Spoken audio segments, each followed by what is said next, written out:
All right, and welcome back, ladies and gentlemen. BlueRanger taking after an all-in there, two-base all-in Zerg Bailing buffs versus Lysender, a win to XO, and this is going to be a TVZ on Whirlwind, so definitely an interesting map, definitely an interesting matchup, and Infinity North America putting forward Panda, the purple Terran here, so we'll see what happens. What do you think to expect from this, Pyro? Might be a good match.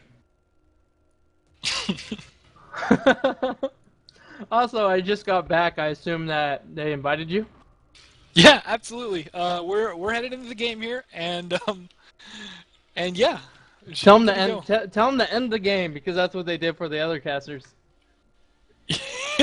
No doubt. All right, so starting off here, as an introduction, we have in the bottom right-hand corner as the purple Zerg, or sorry, as the purple Zerg, BlueRanger,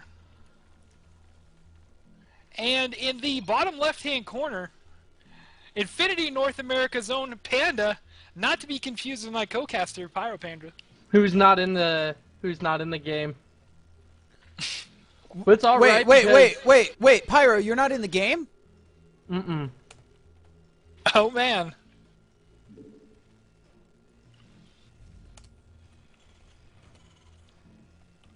He should be called African koala babies, not panda. Absolutely.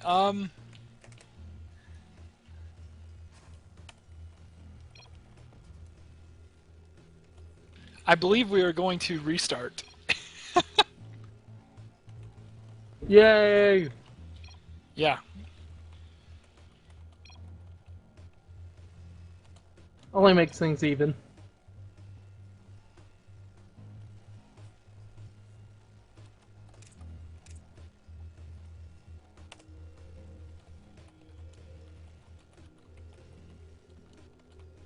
Are we going to be starting over here, or what are we going to be doing? Should I? Continue casting until they figure it out. Absolutely. So I mean, fairly standard again. Not seeing anything crazy from Panda. He is going and scouting. He is looking around, and same for Ranger. Fairly standard. He is throwing down that gas like before, but going into a much earlier expand, and I don't see the pool yet. So I feel like he's going to be playing more of a macro Zerg this game. We have being a little bit frisky with that drone again, trying to deny deny buildings and being fairly successful. But I feel like this drone may die this time. I don't know. Definitely being frustrating to Panda. But basically, fairly standard. We do see the pool time for the Zerg here is going to be about 16 or 15 pool, and he's gonna be having gas here too as well. So, but the key here really is going to be if he pulls off that gas at 100 or if he stays on it. So that'll be what the tell is. He is going for an Evo chamber right now though. So and he is continuing on gas. So I wonder if we're not going to see some more Banelings or something. But a little weird to go for an Evo chamber there. Maybe that's what the gas is for. Early Zerg upgrades. Upgrades are always good. Early upgrades are even better. So not a bad thing to expect, based on what we're seeing here. However, usually Zerg, being Zerg, like to throw down a third base as soon as possible. It never hurts. And if we don't see that, we should be expecting some kind of early aggression from them. Because Zerg is a fairly good in the macro game, so if we don't see them macroing, definitely no. There's the Baneling nest, so we are going to see. Definitely odd to see that Evo chamber, but we are going to see Speedlings, we are going to see Banelings, maybe something similar to the last game. I don't know. But this time, Panda, knowing what happened last game, is putting up a much better wall off, and he is going for a factory. He is going for he's going for a tech lab. So maybe seeing some tanks, I think. I think we'll definitely be seeing some tanks and going for double gas on one base. Probably be throwing up the gas on the other one here pretty shortly too if he's going to be going for a standard bio tank. But we'll have to see what he starts producing out of that factory right now. He's saving up a little bit of money. He doesn't quite have enough gas, and he is throwing down a starport.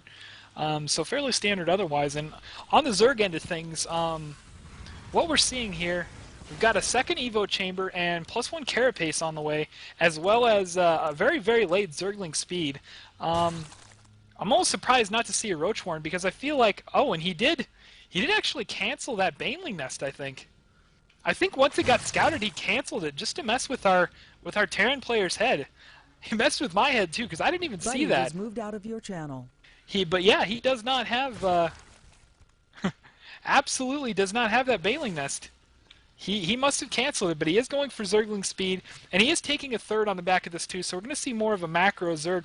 However, I feel like he confused our Terran player a little bit because our Terran player with 3 bunkers and a really strong wall off here, but not going to be getting hit by anything. And as I said earlier, definitely going for tanks. However, our Terran player is hit with a bit of a supply block here. One just a second ago, but he is addressing that, so that's not going to be too much of an issue. As far as upgrades go, he has double engineering bay down, so I'm almost expecting to see some bio tank play. No upgrades so far from the double engineering bay, which is quite odd because usually if you see the double engineering bay go down, you see some of the first gas go into upgrades for that.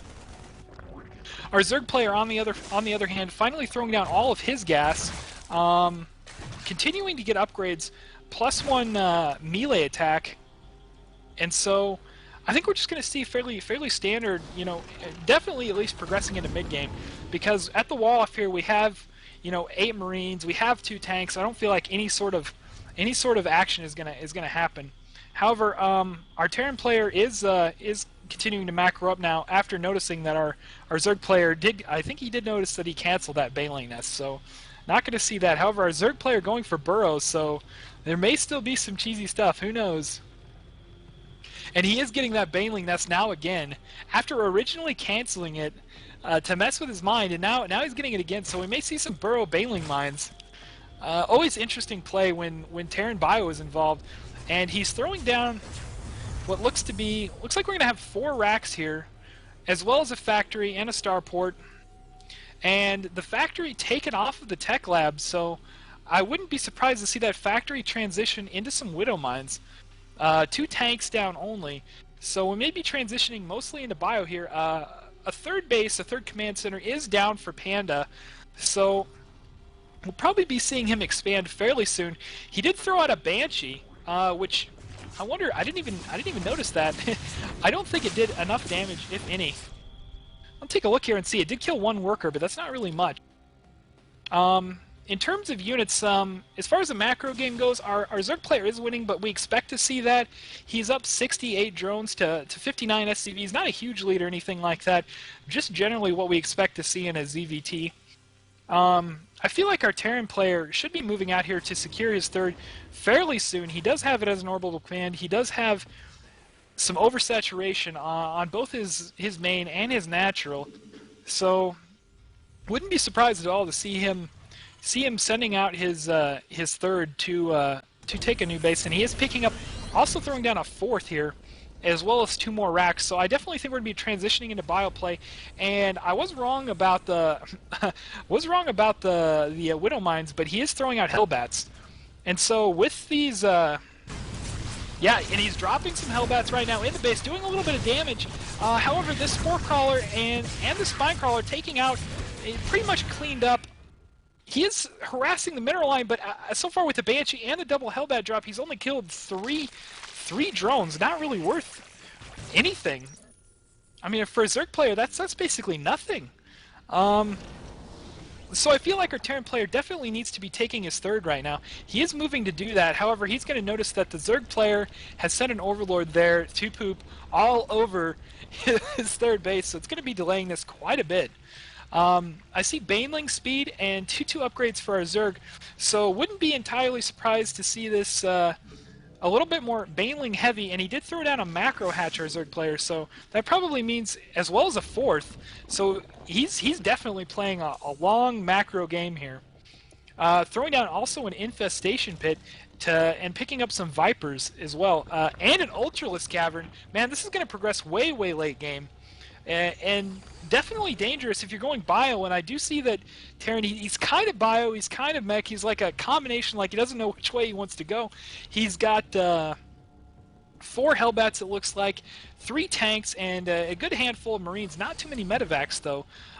Finally noticing this Overlord is denying his third, and he doesn't even kill it. He moved out to kill it, but he didn't quite kill it. And so, finally takes that out, so this creep spread is going to be moving back, but right now it's 2 bases for our Terran player versus 4 for our Zerg, and I don't know. As far as army supply, we'll take a look here.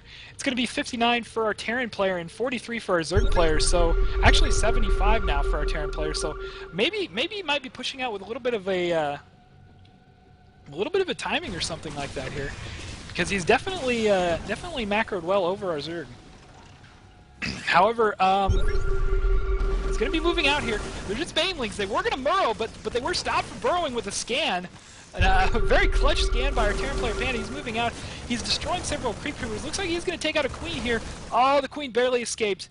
However, he is setting back that creep spread, which is always a good thing for Terran, and at the same time looking to perhaps take a fourth. However, that Overlord at the fourth, stopping that as well. So definitely some interesting play from both of them here. Definitely macroing up heavily. Our Zerg player, noticing that he's pushing out, has decided to spend. Oh, he's gonna have 5 Ultralisks on the way. It looks like, as well as he's gonna have a spattering of all sorts of different units. He's gonna have Banelings, he's gonna have Zerglings, he's gonna have Ultralisks, and Ultralisks always hurt bio. Always. But our Zerg army definitely looking, I don't know, very devastating here. I don't know if our Terran player is going to be able to handle this. His tank's being caught out of positions, but he's still doing a lot of damage with these tanks. He killed quite a few Zerglings there. However, his bio is getting blinded by the Vipers. It's not doing enough. It is getting pushed back. The Ultras are just absolutely destroying, along with the Speedlings. So I feel like there was a favorable engagement for perhaps for our Zerg, but he did lose his third in that. So I don't know. As well, he also had a few drops going on in the back. He did snipe an Evo chamber, and I didn't quite notice that, but he did snipe an Evo chamber that was working on an upgrade, so that's always good too. Army supply, our Zerg is remaxing, our Terran is remaxed. Fairly quick here, favoring our Zerg player at 92 to 71. However, this is a ZVT, and so not necessarily. More multi-pronged drops going on over on the side here. Cleaned up. He did save the medevac though. Didn't do too much damage to our Zerg's 4th base. Maybe killing a few drones. Let me look at that here and see what. However, we have Bioforce pushing out. However, this is not going to be a good idea because the Zerg is just going to come in here and just going to wipe this out. Yeah, he's absolutely, with these Speedlings, oh, some devastating Widowmine hits. This is absolutely destructive, destroyed all of his Zergs. All of his Zerglings are gone. However, our Zerg player is just saying, forget this, I'm pushing out across the map. I'm going to try and take your third out. And the third is open, so it looks like he may actually do this. Our Terran player, though, doing some, losing several dropped units to Spore Crawlers in the medevac. He is also dropping at the 4th. Doing tons of damage. However, the third of the Terran forced to lift off here. Zerg having no anti-air, and the Terran has no third either. So this is definitely, like I say, these drops get devastating towards the end of the game if a Zerg player can't quite deal with them. And this Zerg player not dealing with them. He does have his third back up, however, though, and he is macroing well off the back of this. Right now, Army Supply is going to massively favor our Zerg player. Let's take a look. Army Supply at 130 for BlueRanger and only 68 for Panda. So looking to favor our Zerg tremendously here. These drops are not actually doing enough damage, even though they're doing a lot of damage, and our Zerg player throwing up 2 hidden expansions up in the corner of the map. It's actually going to be fairly devastating. He's morphing a few Banelings here so he can bust down this wall. And I feel like once he busts down this wall, it's going to be GG. Just too much here. Absolutely too much for our Zerg player. He is he did send out a few sent out a few changelings ahead of it. He blinded everything. He sent everything in. The banelings going in, absolutely getting pretty good detonations. Not too great. However, the building placement, the SimCity for our Terran here is kind of just thwarting our Zerg. But these ultras just pushing forward like ultras do, doing tons of damage, pushing into the mineral line at the natural, and absolutely destroying these SCVs. Don't stand a chance against ultras. And all this pushing up into the natural. However, a good concave for our Terran player is holding this off. But still, just not enough. Just too many ultras. How many ultras is he? He has 12 ultras. It's just way too many. I feel like he's going to push into the natural. The natural is completely taken out. I'm going to push into the main here and take out the production structure. Here comes the SCV pole off the line. All these SCVs dying. Tons of SCVs. Oh my goodness, it is just a lot of SCVs absolutely being destroyed. This entire Bioforce being wiped up. I feel like this is definitely a GG. BlueRanger taking this game. Only 34 total supply for our Terran player. He's lifting everything off, but I don't feel like it's going to be enough. His entire base being wiped out by Ultralisks, and he doesn't really have any income now. Only 32 supply, and a drop in the main base is going to take out the Hive Tech, I think, but way too little, way too late. It's just not going to be enough. Man. This is crazy, and doing a little bit of a Widowmine kiting around, just playing to the absolute end. Kudos to our Terran player for playing this out, but I don't know if it's going to be enough. You know, he still has a few Widowmines, but and a little drop force that he's being a bit frustrating with to our Zerg player, but our Zerg player still has income off of his top hidden bases, and our Terran player has nothing. The income screen says it all. 1,200 for our Zerg, 0 for our Terran. And our production screen even says enough too. Got another hatchery in production for our Zerg, 16 lings, and Ultralisk, 2 queens. Our Terran player is just, I feel like this is just GG. 145 supply for our Zerg player to 22 for our Terran player, going down even more now, 16 after cleaning up the little drop. And here comes the GG. So good game. BlueRanger takes that, and we'll be moving on to the next game here shortly against XO and Infinity North America.